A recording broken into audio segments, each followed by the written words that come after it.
J'avais une vie tout à fait normale jusqu'à mes 17 ans où j'ai soudainement été paralysée. Je suis devenue tétraplégique suite à cela. C'était un problème à la moelle épinière.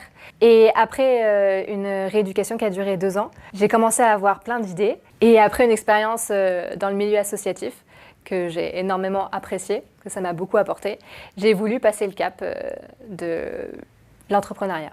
J'ai créé aujourd'hui un kit de produits hygiéniques en coton biologique réutilisables. Et un jour, une amie est venue, elle est jeune maman, et donc je lui ai présenté mes projets, et elle a regardé, elle m'a dit « mais c'est super, attends, ça pourrait trop me servir ». Et donc du coup, je lui ai fabriqué une à l'aise que je lui ai donnée, et puis je lui ai dit bah, « tu reviens me voir une fois que tu as essayé ».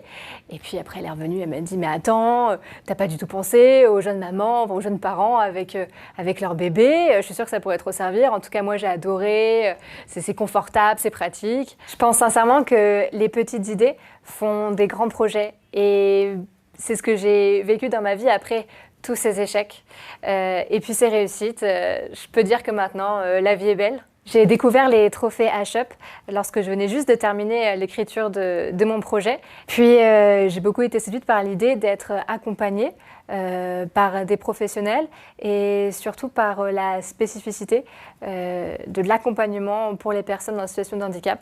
Si j'étais un livre, je pense que je serais Un merveilleux malheur de Boris Cyrulnik, parce que quand je l'ai lu, je me suis reconnue dans ce concept de résilience qu'il aborde si bien. Comment réussir à surmonter un malheur et en faire une force. Et cette thématique-là, pour moi, a été un moteur en fait, dans ma vie. Il y a eu presque un avant et après ce livre-là.